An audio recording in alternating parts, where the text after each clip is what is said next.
My name is Emily. I am 28 years old. I work as a freelance graphic designer and I live alone in a small apartment in Maple Grove, Minnesota. I moved here 3 years ago, looking for a quiet space away from the chaos of the family home. My apartment is nothing spectacular, but it has a bright room, a desk where I spend most of my time, and a window with a view of the building opposite, which is identical to mine. I have always enjoyed looking out of that window and seeing my neighbors hanging clothes on their balconies or simply smoking a cigarette. These insignificant, mundane moments comfort me and make me feel less alone on long days at work. However, a few weeks ago, that window stopped being a relief and became the beginning of a concern that I still haven't managed to fully explain. The apartment in front of mine, which had been empty for months, was finally occupied. I noticed it because of the noises of furniture being dragged, boxes falling, and the occasional slamming of a door. When I looked out of curiosity, I saw a thin, short man carrying a heavy box. He wore a dark sweatshirt with the hood up, and his jeans were so worn that they almost looked torn. Something in the way he nervously moved caught my attention, but I didn't give it much importance. Since that day, I have seen him several times. I don't know his name or his exact age, but I estimate that he is around 30 or so. In the first weeks, he seemed like an ordinary neighbor. Sometimes I found him looking out the window while I was hanging up my clothes, and he would greet me with a slight nod that he never accompanied with a smile. I returned the greeting and went back to what I was doing without thinking too much about it. But little by little, his appearances began to become more frequent at any time of the day. When I looked up, I found him standing there next to his window. At first, I thought it was a coincidence, but I soon realized that his behavior was not normal. His gaze was not one of simple neighborly curiosity. It was persistent and always directed at me. First, I tried to ignore it. I didn't want to sound paranoid or give it more importance than necessary. Living in a city like this forces you to develop a kind of tolerance for strange behavior. Maybe he is shy, I told myself, or maybe he is new in town and doesn't know how to interact with the neighbors. I didn't think much more of it, but as the days passed, my discomfort grew. No matter what time I showed up, he was there. If I hung clothes on my small balcony, he appeared at his window. If I sat down to work with my laptop next to the glass, I felt his eyes on me. Once, I even thought I saw him writing something down in a notebook while I watered my plants. I swallowed and forced myself to look away. The nights were worse.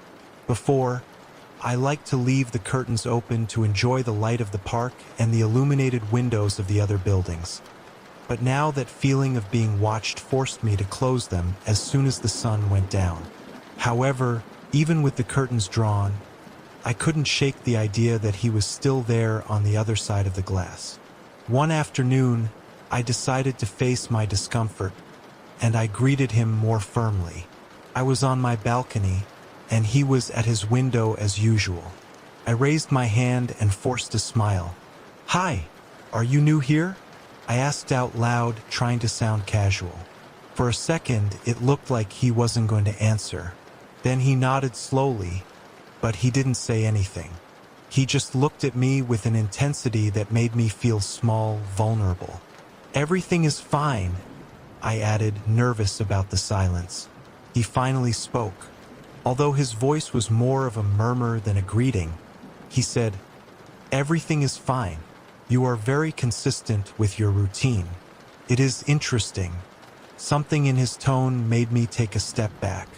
Steady pace with my routine, I thought. I didn't know if it was a compliment or a warning, but something wasn't right. "Well, welcome to the building," I responded, trying hard to stay calm. I went back inside my apartment and closed the balcony door behind me. That night, while I was checking my email on my computer, my cell phone vibrated with a notification.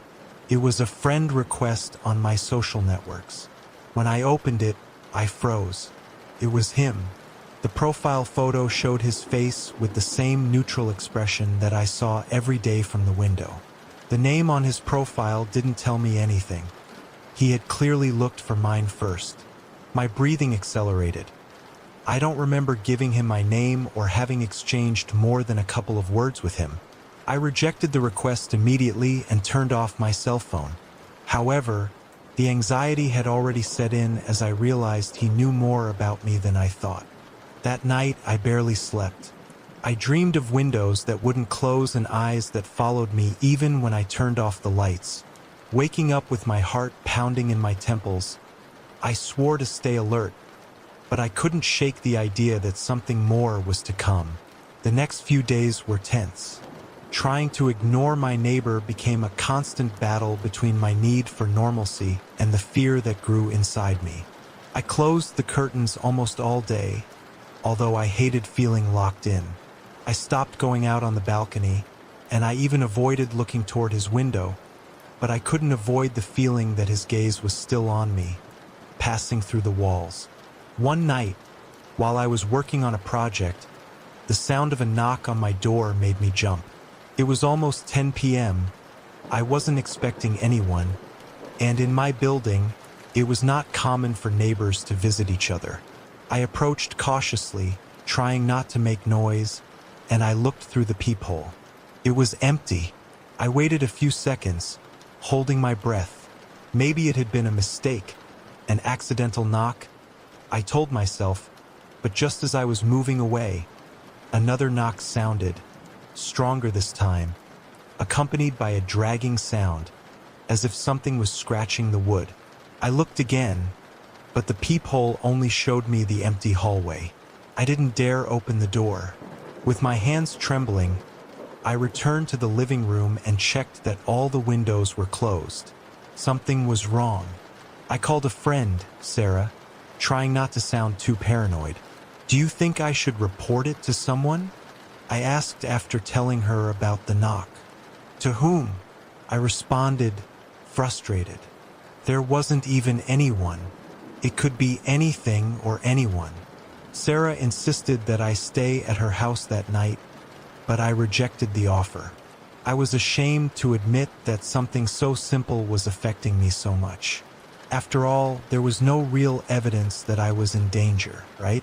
That morning, I woke up with a start. At first, I didn't understand what had brought me out of sleep. Everything was silent, but the air in the apartment felt strangely heavy. I turned on the lamp on the table, and when I turned my head toward the window, I saw something that made me freeze. My neighbor was there at his window, completely dark. Although his apartment had no lights on, I could make out his figure staring at me motionless, as if he had been waiting for me to wake up. I felt a knot in my stomach. How long had he been there? I looked down, trying to ignore him, but something caught my attention in the corner of the glass in my window. There was something written with a marker, 2 words, "Good night." Panic invaded me. I had not left that message. Someone had entered while I was sleeping. I ran to check the lock on the front door. It was still intact.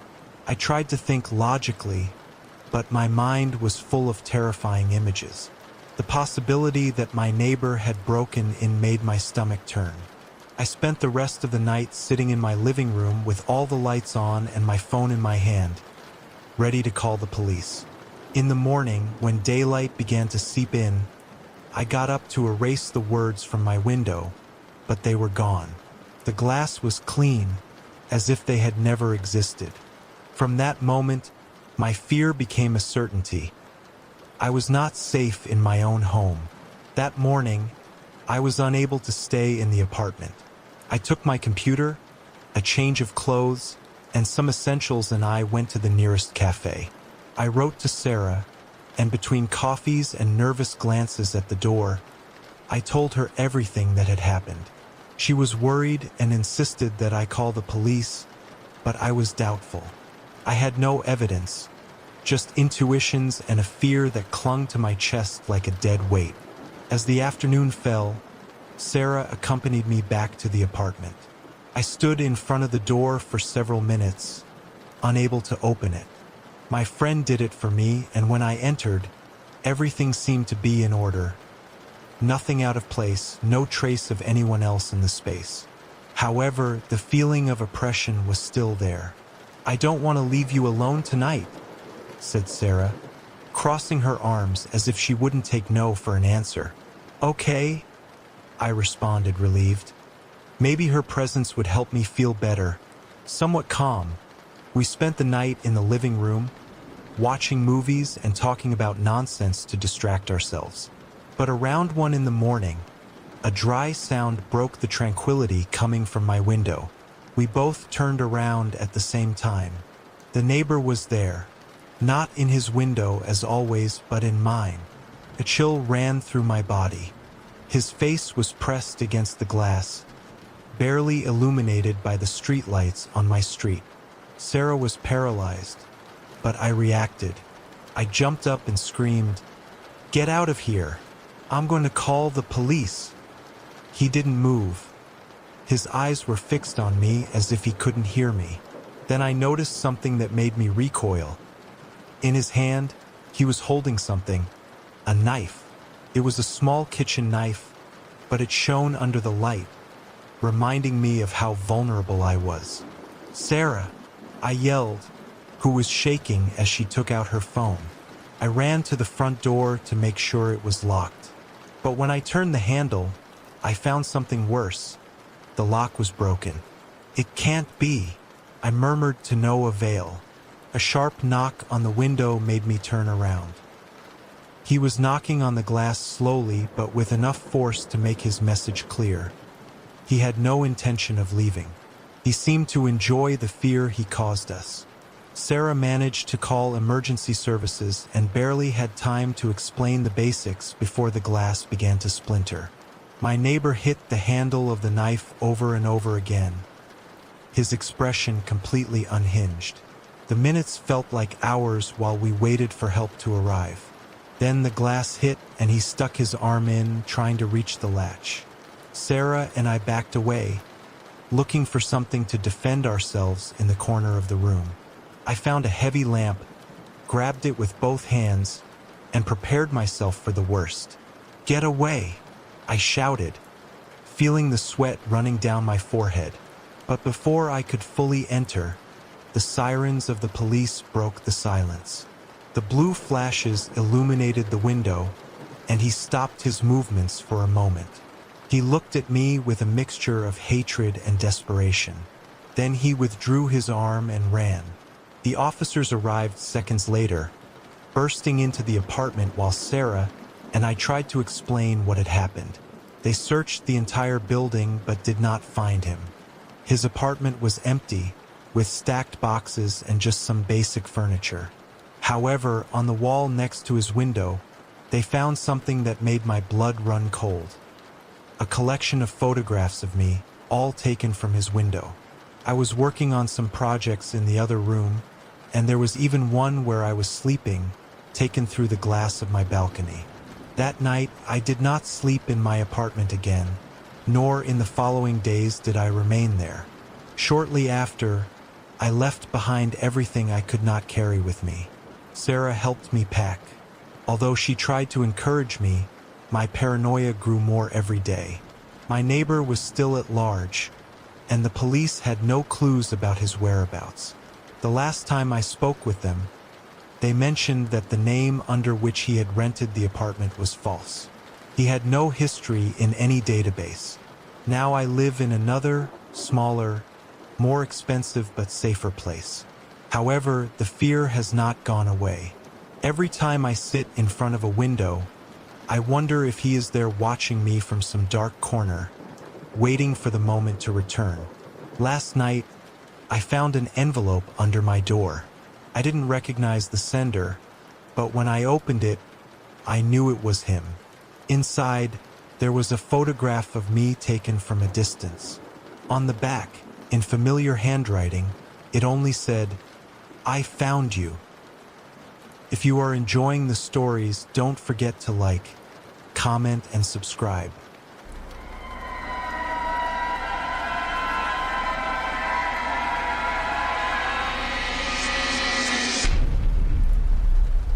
My name is Chloe. I am 22 years old, and I work as an assistant in a marketing company. My life has always been an organized chaos.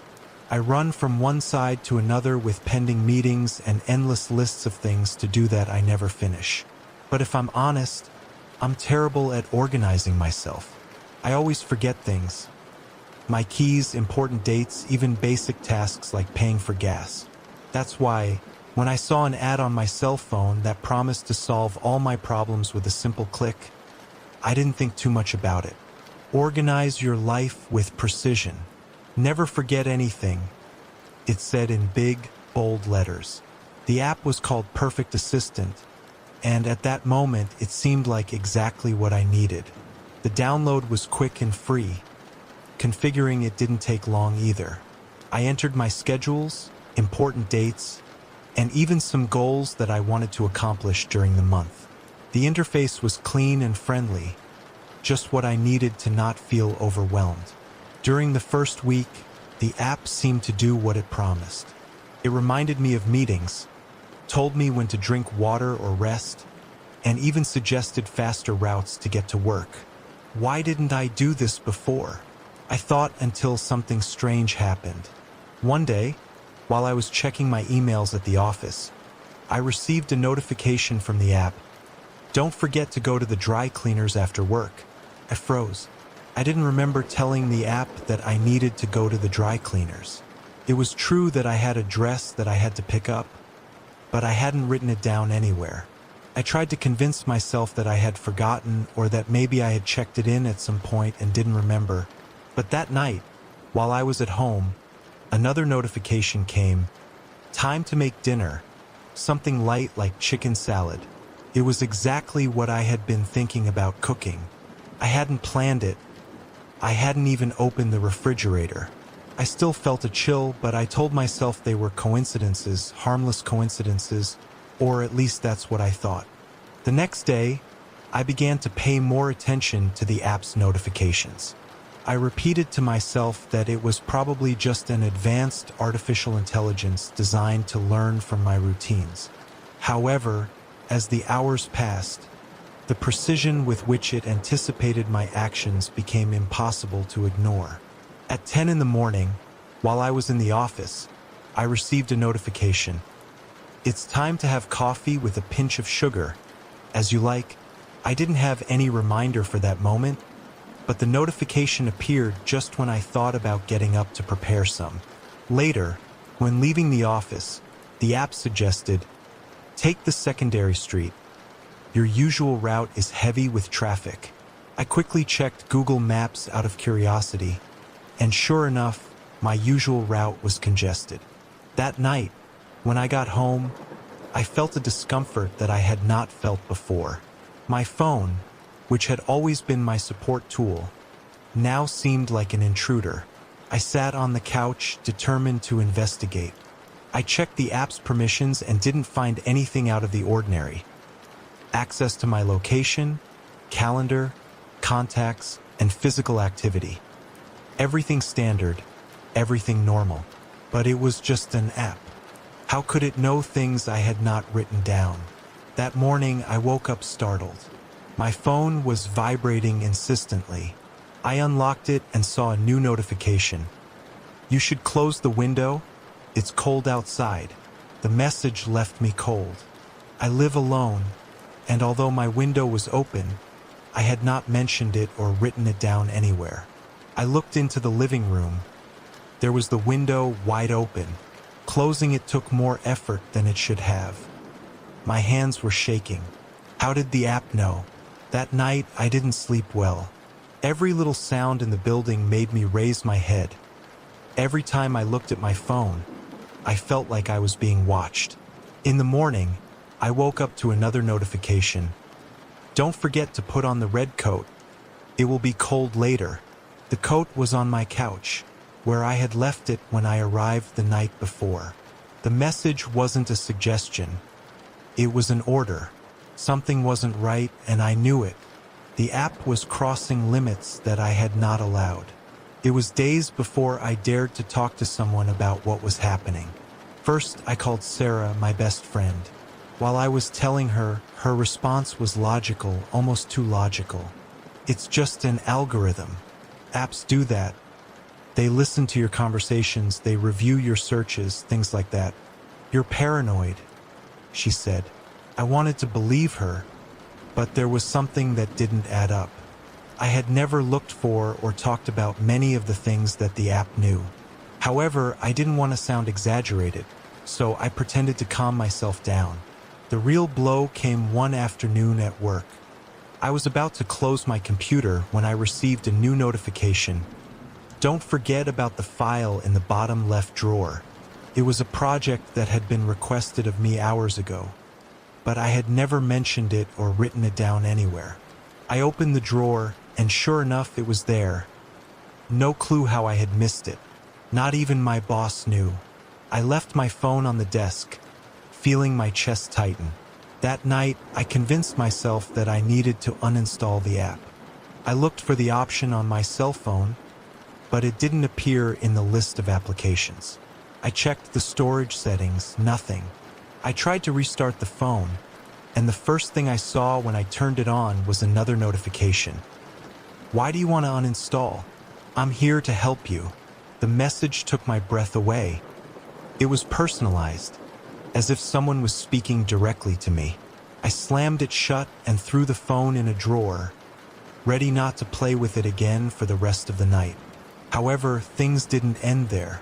In the following days, the app began to invade every aspect of my life.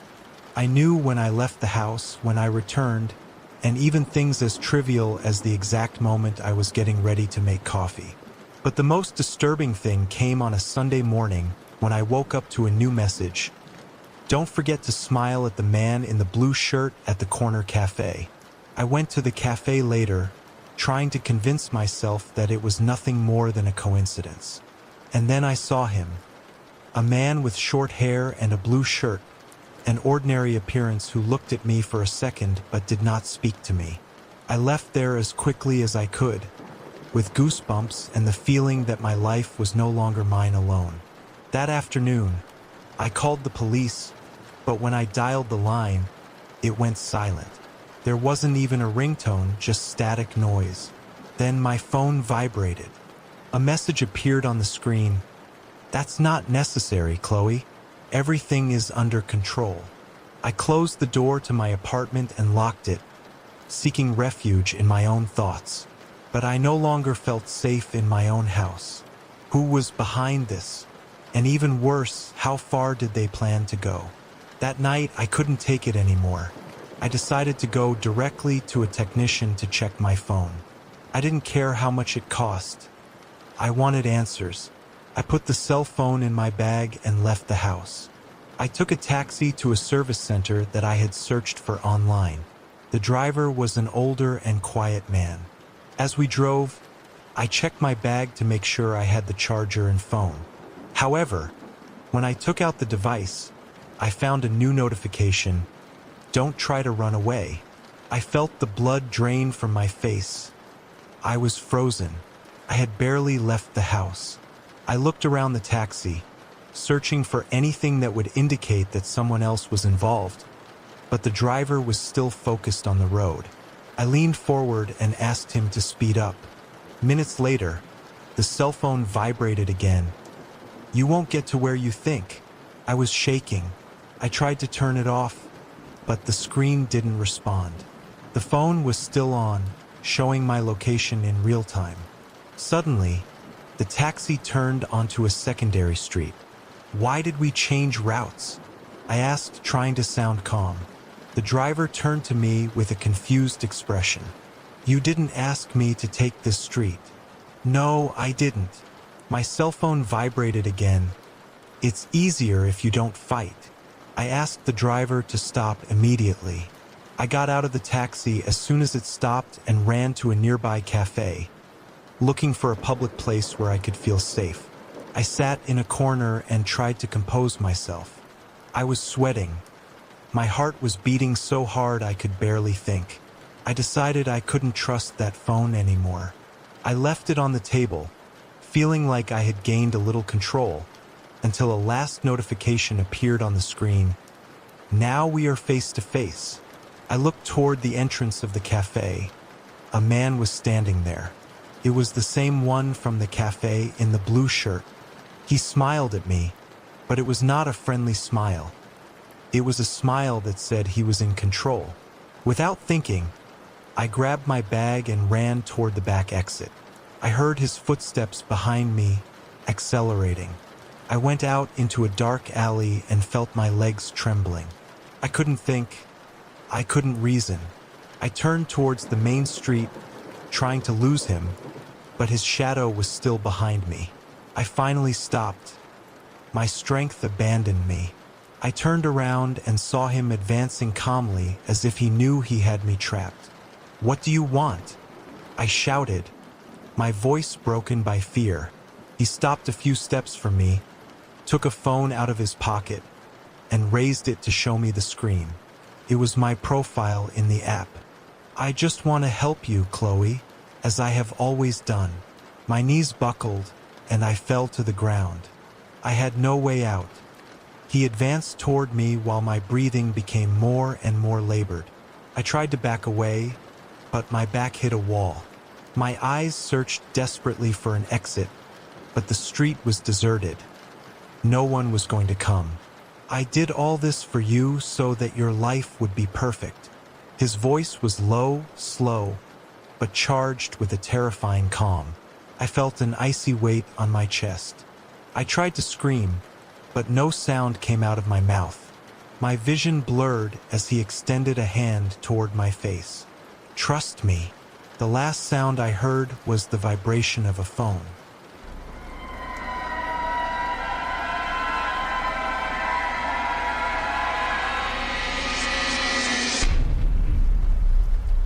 My name is Ashley.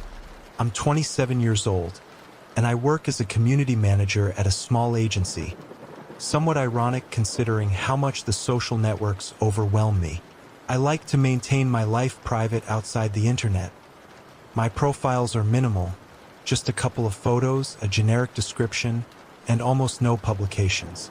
I prefer to stay out of it. It all started with a message on my Instagram account. It was from a profile that I did not recognize, with a name, Forgotten Memories. The message said, "Ashley, it was beautiful to see you at the fair last weekend. I loved the red blouse you were wearing." When I read it, a mixture of confusion and strangeness invaded me. I had not been to any fair recently, nor do I have a red blouse. I responded with a dry, "I think you have the wrong person." Instead of apologizing, the profile responded to me almost instantly, "It's not a mistake. Maybe you don't remember, but we shared a very special moment. Do you still like cotton candy?" The message made me grip the phone tightly. It was true that when I was a child, I loved cotton candy, but that was not information I had shared on the internet or even in conversations with close friends. I tried to ignore it. I blocked the profile and continued with my day, but the discomfort lingered, floating in the air like a shadow. That night, I checked my profile. It had not been updated with recent photos or content that could give clues to my current life. However, I couldn't get out of my head the feeling that someone was watching. The next morning, I woke up to a new message, this time on Facebook, from the same username, Forgotten Memories. The text said, "The last time we spoke, it was at the coffee shop on the corner where you always ordered coffee with milk and a blueberry muffin. You still go there in the afternoons." My heart skipped a beat. There was a detail that I couldn't ignore. Until a few months ago, I went to that coffee shop almost every day. How could they know that? I decided not to respond to the message. I told myself it was better to ignore it, block the profile, and move on. But something inside me couldn't let it go. Who was this person? How did he know so much about me? I checked my social media posts once again, looking for any clues, but there was nothing recent about that cafe. Not even photos from Friday night at the fair or any cotton candy. That same afternoon, I received another message. "You should close the curtains better. I like how your lamp looks on at night. My lamp was unique, a strange design that I found in a market years ago. But it wasn't just that. The message implied that this person could see my apartment from outside. I got up immediately and ran to the window to close the curtains, trying to calm down while I looked through the cracks. The street was empty, just a couple of parked cars and a lady walking her dog. That night, I felt like a mouse trapped in a glass box. I couldn't concentrate on anything, not even my work. Every time I heard a noise, no matter how small, my mind raced towards that account, towards those messages. Was it someone close to me? An acquaintance from work? A neighbor? The next day, I tried to maintain my routine. I went to work, ignored the notifications on my phone, and focused on pending projects.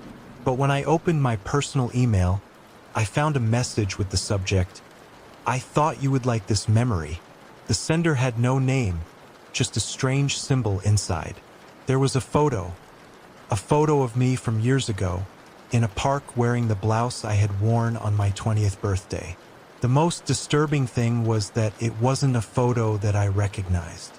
It had not been taken by my family or friends. I was alone, walking with a carefree expression on my face. My skin crawled. That photo couldn't exist. There was no one with me that day, and yet here it was in my inbox. I left the office early, with my phone off and a feeling of paranoia that followed me like a shadow. I didn't know who to turn to. My friends would think I was exaggerating, and the police probably wouldn't do anything about a few simple messages. But this was more than that. Someone was playing with me. Someone who had been present in my life long before I noticed. When I got home, the first thing I did was check every corner of the apartment. I closed the windows, checked under the bed, and even inside the closets. Nothing. Everything was as usual, and yet I couldn't shake the feeling that I was being watched. That night, while I was trying to sleep, the phone vibrated with a new message. "Good night, Ashley. You still dream of traveling to Paris one day. You still have that postcard on your desk." I didn't get up immediately. The postcard was there on my desk, right where it had always been. After that message, sleep stopped being an option. I sat on the edge of my bed, staring at my desk at that postcard that seemed to have been there forever. It was a postcard I had bought years ago during a book fair, and I used it as a reminder of my dream to travel to Paris. But what mattered was that I had never mentioned to anyone what it meant to me. The next morning, I decided to call Sarah, my best friend. Among the dull ones, I told her about all the messages, the photos, and the personal references. Her reaction was as expected. "You have to go to the police, Ashley. This is no longer normal," she told me in a firm but worried tone. "And what can I tell them? That an anonymous profile knows things about me? They aren't going to do anything, Sarah. So at least stay at my house for a few days. I don't like that you are alone." I reluctantly agreed, but before I could pack some clothes, my phone vibrated again. A notification, this time from WhatsApp. It was a message from an unknown number. "You don't need to go. I'm not as far away as you think." I felt out of breath. I looked out the window, but I didn't see anything out of the ordinary. The curtains were still closed, and the street was as quiet as always. I blocked the number immediately, but fear had already settled in my chest. I decided to turn off the phone and leave the house. While I was waiting for the taxi, I felt someone's gaze on me. I looked to the other side of the street and saw a man sitting in a car. He wasn't doing anything, just looking in my direction.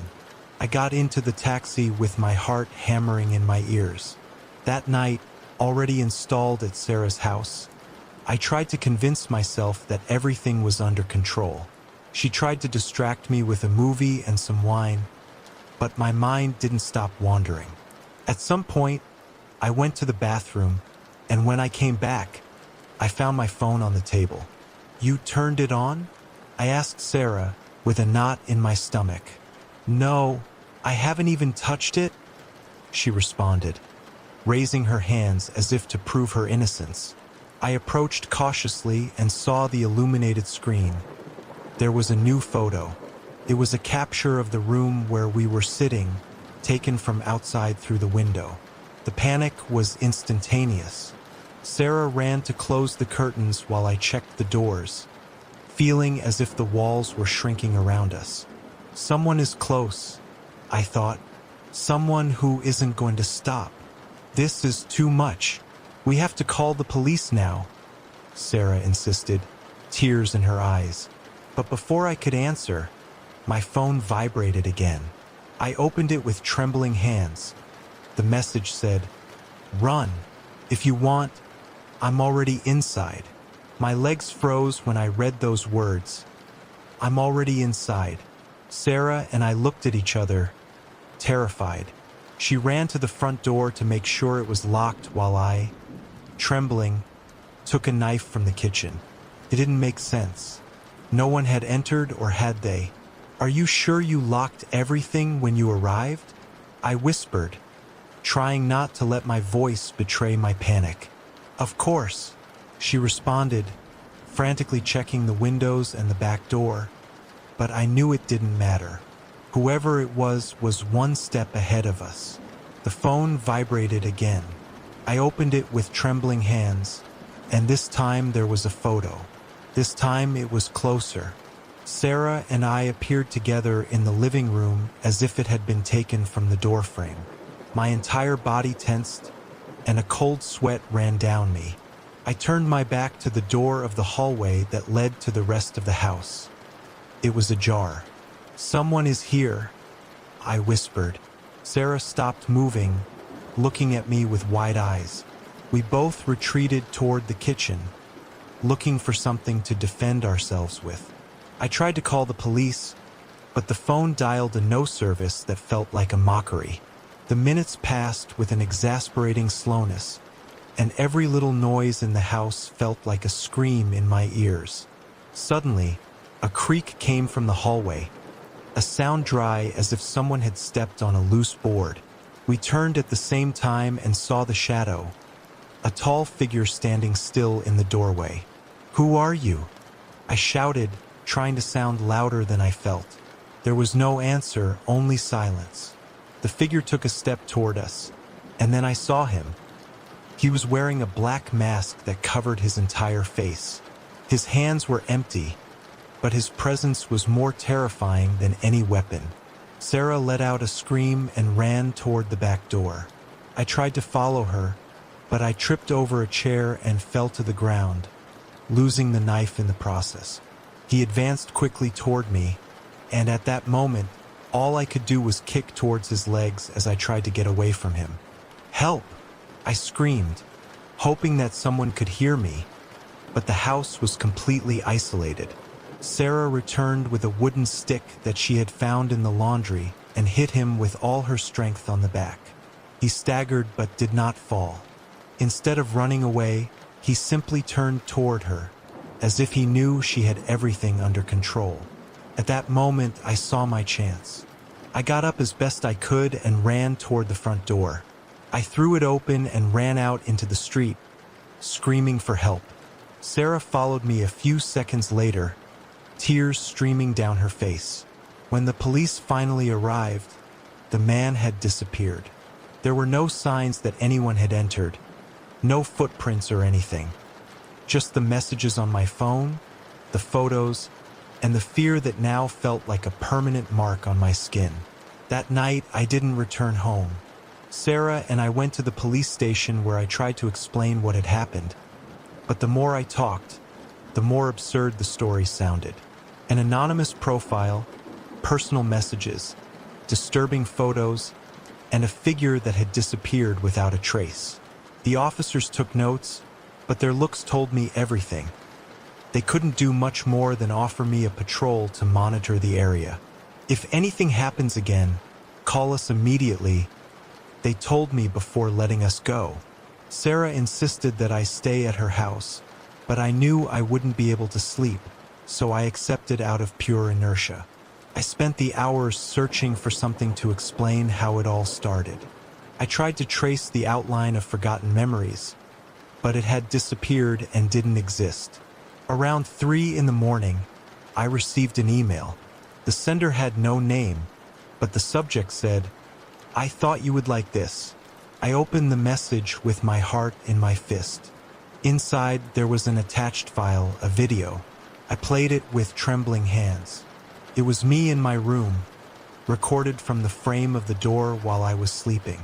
The recording moved gently as if someone was walking toward my bed. At the end, the camera focused on my face, stopping as I lay there in a deep sleep. I felt my stomach turn. The sheet I was wearing in the video was the same one I had covered myself with the night before it all started. I ran to Sarah, who was sleeping on the couch, and woke her up by shaking her. But before she could say anything, her phone started to vibrate. She took it with a frown and checked the screen. Her expression changed instantly.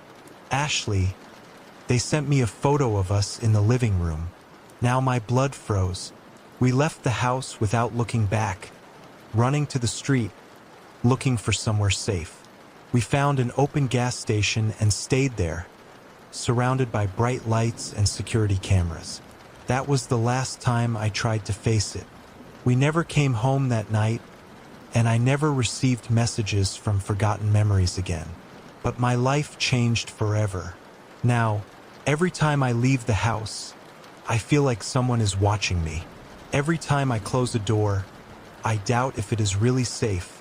And when I am alone in the darkness, I can't help but look towards the door frame, hoping to find a shadow that moves stealthily, ready to remind me that I am never alone. My name is Fernanda. I am 27 years old, and I live in Los Angeles. I have always known that this city has its own way of devouring you if you are not careful. I work in an office in West Los Angeles and usually leave on time before night falls. But that day, things got complicated. Meetings that dragged on, a lingering report, and by the time I realized it, it was almost 10 p.m. I decided that taking the metro line nearby was the best option, reluctant to spend money on a taxi. As I walked quickly towards the station, the icy night wind made the city feel emptier than normal. Flickering street lights cast odd shadows that elongated in the darkness. I hurried down the stairs into the station, grateful for the fluorescent lighting. After buying my ticket and passing the turnstiles, I awaited the train on the platform. There were just a few others. An elderly couple whispering softly, a man with headphones leaning against the wall, and a younger guy near the stairs who kept glancing my way more than was comfortable. I dismissed it as paranoia but felt a prickle of unease. The subway arrived with a familiar squeak, and I boarded, seeking a window seat amidst the empty space. Relief washed over me as I saw that the young man didn't get in. But just as the doors were about to close, I noticed him sprinting to catch the train, sliding into a seat directly across from me. I tried to look away, but I could feel his eyes on me. It was odd, unsettling. The ride was brief, only 3 stations until my transfer, but every second felt stretched painfully. I preoccupied myself with my phone, scanning through apps to distract myself from the subtle vibrations of fear. I chanced a glance. He was still there, scrutinizing me with an intensity that unsettled my very core. As we approached the second station, I chastised myself. Maybe I was imagining it. Still, he stood up, and my heart raced. His motion was almost fluid, and just as I convinced myself it was nothing, he shifted closer, finding a seat mere inches away. Panic rose. This wasn't just coincidence. There were 2 stations left until my transfer, and options were slipping away. The car was nearly empty, and the oblivious faces of the few riders around me offered no comfort. I attempted to ignore him, focusing instead on exiting at my stop. But as I got up to leave, I saw him follow suit, his footsteps echoing mine as I ascended the escalator. Each step felt like a foreboding confirmation of my fears. The platform felt surreal, a maze of tunnels offering few options for escape. Near a group waiting for the train, I hoped to blend in. There was strength in numbers. However, my eyes found him again at the opposite end, watching me intently. The train soon arrived, hissing as the doors opened. I waited for others to board first, unwilling to put myself in a position where he could corner me. I hurried to a car at the back, seeking solace, but I wasn't alone for long. With a sinking heart, I watched as he entered the same car, holding onto the pole directly across from me.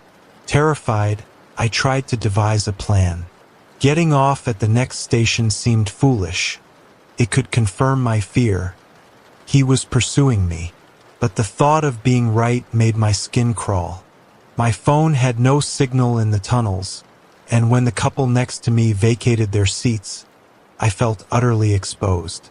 Finally, when I reached my stop, I bolted from my seat, convincing myself that a bustling exit was my best chance. I glanced back frantically as I ran up the stairs but felt his presence shadowing me. Outside, the streets were eerily quiet, devoid of people, just a few dimly lit streetlights casting inadequate reassurance. This wasn't the escape I had hoped for. I turned wrong and was thrust into a narrow street with silent storefronts.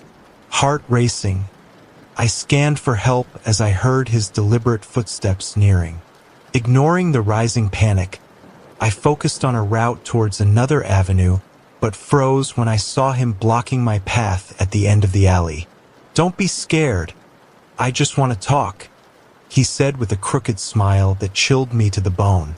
I desperately wanted to run, backing away towards safety, but he continued advancing.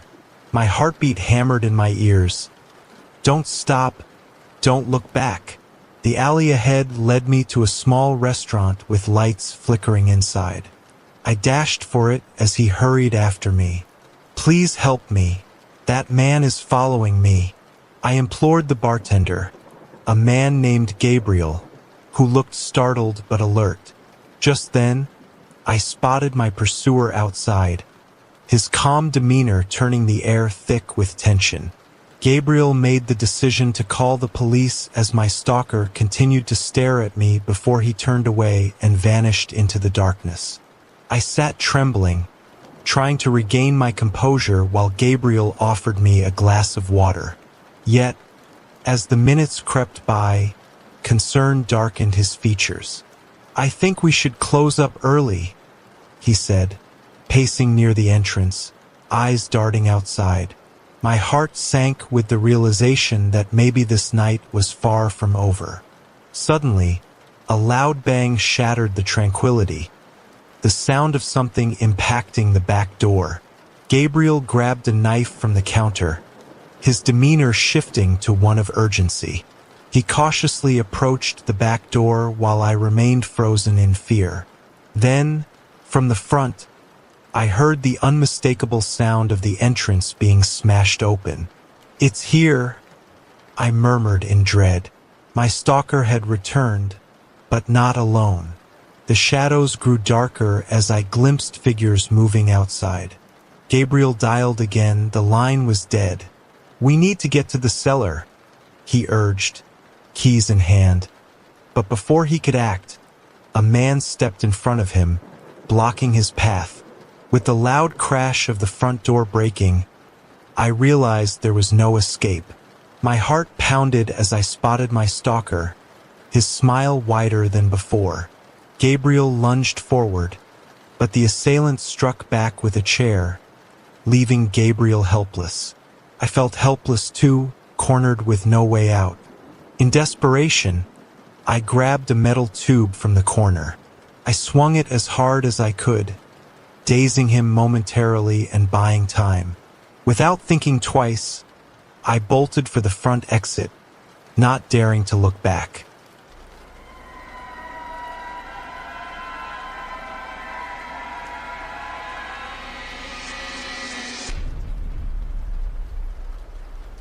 My name is Andrea, and I live in Los Angeles. I have always believed that if you know how to move carefully, you can avoid problems. However, none of that prepares you for the fear when someone feels like they are following you. One night, after finishing a late workout at the gym, I put away my things and checked my phone. It was around 9:30 p.m., and I normally felt comfortable walking home at this hour, but I sensed something was off. As I stepped outside, I noticed a man about 30 years old trailing behind me, just far enough to be inconspicuous. I quickened my pace, adjusting my headphones, but when I passed a food stand, I saw him cross the street to stay behind me. My instincts kicked in. Every nerve in my body urged me to take action. I turned off my music to listen better, but found his footsteps echoing mine, relentless and eerie. The subway station was only 3 blocks away, and I hurried towards it, reminding myself that the city was full of people and not everyone who walks behind you is a threat. Yet as I descended the stairs, I felt the weight of his presence behind me, inching closer. When I reached the turnstiles, I took a quick glance back. He was there, a few meters away, his gaze fixed on me. Nothing overtly threatening, but enough to send chills down my spine. I felt my heart racing as I boarded the train, sliding into a seat beside an older woman. I hoped that with her presence, I would feel safer, but I couldn't shake the feeling of dread. I watched my pursuer enter the train a moment later, standing there while his eyes remained locked on me. My palms began to sweat as the train moved, and each station seemed to stretch into eternity. As the train approached my planned stop, I realized I needed to act decisively. Getting off would mean confronting him, but if I didn't, I risked losing him in the crowd. When the train stopped, I stood up abruptly, stealing another glance, but he mirrored my movements, slipping off the train with me. My heart hammered in my chest as I fled up the stairs and tried to navigate the station. I thought I might mislead him by taking the path that connected to the other platform, and for a moment, I believed I had lost him. I reached the pedestrian bridge that crossed the tracks, but as I looked down, I saw him on the other end, pretending to be busy with a ticket machine, watching me. Desperate, I retraced my steps towards the exit, hoping to find help. Just as I did, my feet carried me down a dimly lit street, and my breath quickened as I heard his footsteps once more. I didn't want to believe it, but the chill in the air confirmed my fear. He was right behind me. In an effort to confront him, I turned abruptly. "What do you want?" I asked loudly, trying to sound more assertive than I felt. "Can I help you?" He responded as if our encounter was casual, his voice dripping with mock innocence. "You're following me." I shot back, my heart pounding. In that moment, I felt an instinctual urge to run, my body reacting before my mind could catch up. I bolted, racing forward, and when I spotted a shop with bright lights, I aimed for it. Without looking back, I hurled myself through the entrance, calling for help. The barista at the counter looked puzzled at first, but as I explained, he sprang into action, looking outside to see him lingering just beyond the door. "It's all right, he won't come in here," he assured me, but the fear gnawed at me. I was already shaken. After a few moments of uncertainty, just as the tension in the air was palpable, the door swung closed, and I heard the unmistakable sound of footsteps retreating.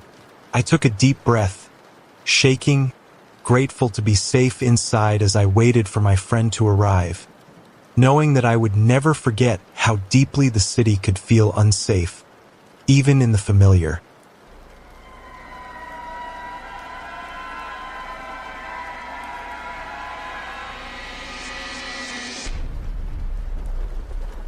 My name is Lily, and I'm 29 years old, living in Brooklyn, New York. It was a chilly autumn evening when I decided to walk home after a late shift at work. Walking through the streets of Brooklyn should have felt routine, but there was a restless energy in the air. As I turned down a quieter street, I had the unsettling feeling of being watched. After a few blocks, I noticed a figure behind me, a man who appeared to be maintaining a distance but always close enough to raise my anxiety. I quickened my pace, glancing over my shoulder to ascertain whether he was actually following me. Each time I looked back, his expression was unreadable, just a few paces behind with his hands casually in his pockets. I reached a street corner and took a left, hoping to lose him in the busy thoroughfare ahead. But instead, he mirrored my movements, seamlessly aligning himself with me. Panic bubbled within me as I approached a crosswalk, heart racing. I decided to make a break for it, sprinting across the intersection to the relative safety of the crowd, but I could still sense his gaze tracking me. As I walked into the entrance of a coffee shop, I felt a moment of relief. Inside, the warm light and the scent of brewing coffee embraced me, and I settled into a corner seat. I kept glancing toward the door, hoping my pursuer wouldn't follow me in. My heart sank when the bell above the door jingled a moment later, and I caught sight of him entering, scanning the room until his eyes landed on me. Dread washed over me, but I stayed calm, trying to blend in with the other patrons. I hoped he wouldn't approach, but my heart was already racing. I could feel his relentless gaze on me, and every second felt like an eternity. He stood there for what seemed like forever, and I waited for him to make a move. Would he confront me or leave me alone? My mind raced through possible outcomes. After what felt like ages, he finally turned and left, and I let out a breath I didn't know I was holding. Relief flooded over me, but I knew I couldn't be too careful.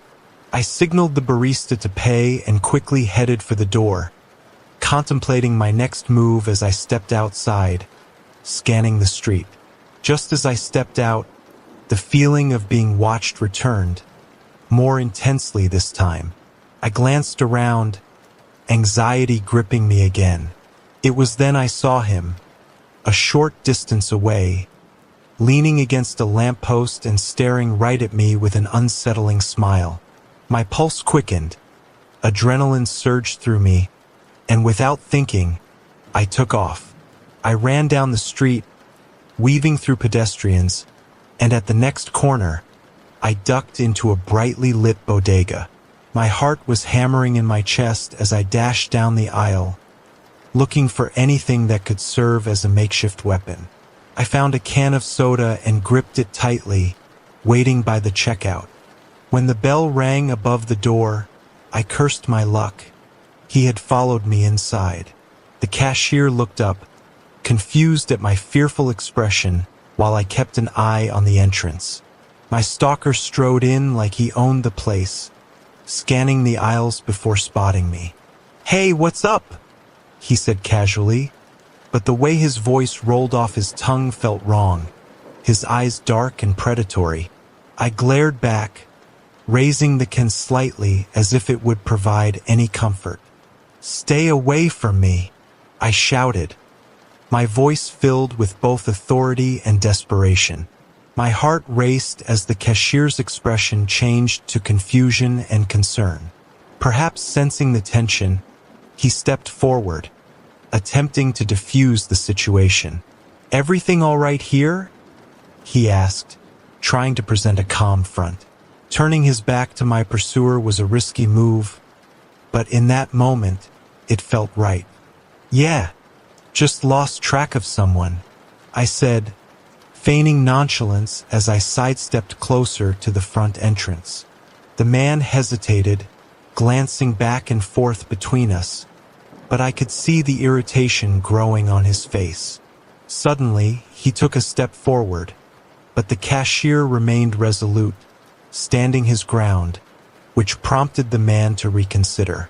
He turned and slipped out of the store, disappearing into the night. I let out a deep breath, my body trembling with adrenaline.